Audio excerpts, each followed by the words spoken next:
A decade ago, we were celebrating the birth of a global justice movement, which could properly be called a globalization movement if that term had not been stolen by powerful sectors, state and private, for whom globalization means a particular form of international economic integration. It's a mixture of liberalization and protectionism in the interests of the designers, not surprisingly, along with drastic provisions to enhance investor rights.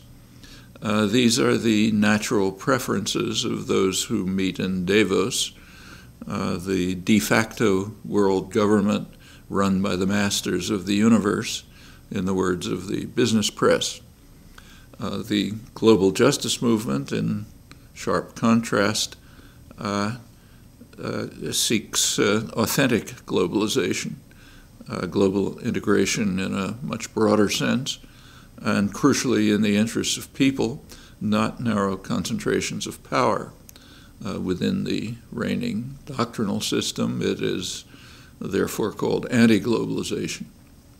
The global justice movement has registered some successes in the past decade, most strikingly perhaps in the region where it gained its first large-scale public expression, South America, the site of the earliest meetings of the World Social Forum.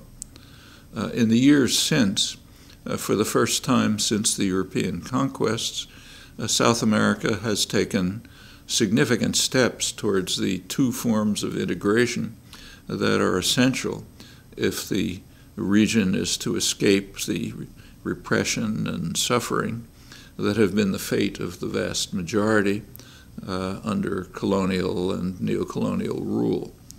The first form is integration among the countries themselves, which is a prerequisite for independence. The second is internal.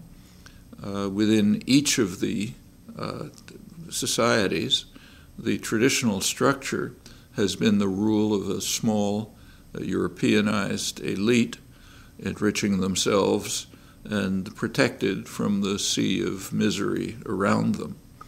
In both respects, the steps towards integration have been halting, but real, encouraging, and potentially quite significant. In the move towards integration, some organizational structure has been taking shape. One example is UNASUR, the Union of South American Nations.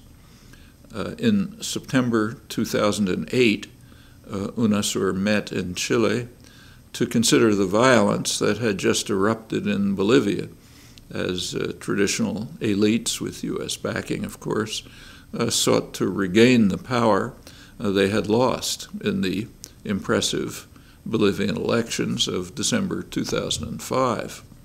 The UNASUR meeting condemned the massacre of peasants by the quasi-secessionist elements, the traditional rulers, and declared, quoting them, their fullest and decided support for the constitutional government, whose legitimacy had just been even more strongly ratified in the recent referendum. In response, President Morales thanked UNASUR for its support and observed, in his words, that for the first time in South America's history, the countries of our region are deciding how to resolve our own problems without the presence of the United States. That's true, and it's of historic significance. A year later, another UNASUR meeting took place, this time in Ecuador, and in this case under the shadow of renewed U.S. military intervention. Ecuador had expelled the United States from its Manta base in Ecuador, last military base in South America. Washington reacted at once by gaining 6 new military bases in Colombia, its one remaining military ally in the region.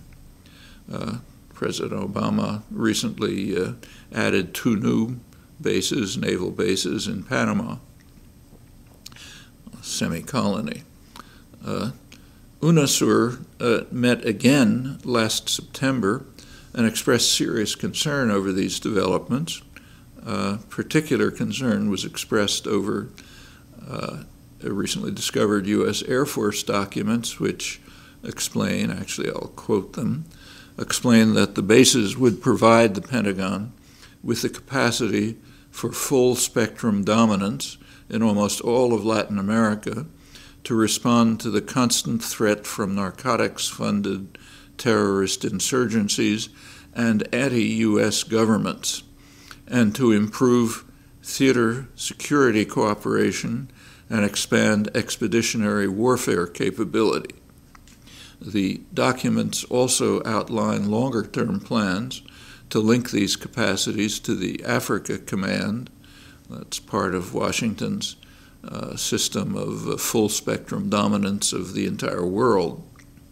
The U.S. also reactivated the Fourth Fleet, which operates in Latin America and Caribbean waters. It had been dismantled 60 years ago. Washington has also sharply increased training of Latin American officers with the mission of combating radical populism. It's a concept that's understood all too well in Latin America. The traditional means of imperial control have been violence and economic strangulation, and these have lost much of their power as a result of moves towards independence in South America and also diversification of the global system. But they have not been abandoned, as these recent developments illustrate. There have been 3 military coups in Latin America in the new century. The first was in Venezuela in 2002. It was quite openly supported by Washington, which had to back off and turn to subversion when the coup was quickly overthrown by a popular uprising. The second military coup was in Haiti, carried out by Haiti's traditional torturers, France and the United States, which spirited the elected president to Central Africa and has sought to bar his return to the hemisphere. And the third was in Honduras just a few weeks ago. In that case, the last case, Obama separated the United States from all of Latin America, almost all of Latin America and Europe, by accepting the military coup, which his administration refused to describe in these terms. Virtually alone, the United States recognized the elections, which were then held under military rule. Obama's ambassador to Honduras, Hugo Lawrence, called the elections a great celebration of democracy. He was echoing Kennedy Johnson, ambassador to Brazil, Lincoln Gordon, after the U.S.-backed military coup in 1964, organized during the Kennedy administration, carried out right after the assassination.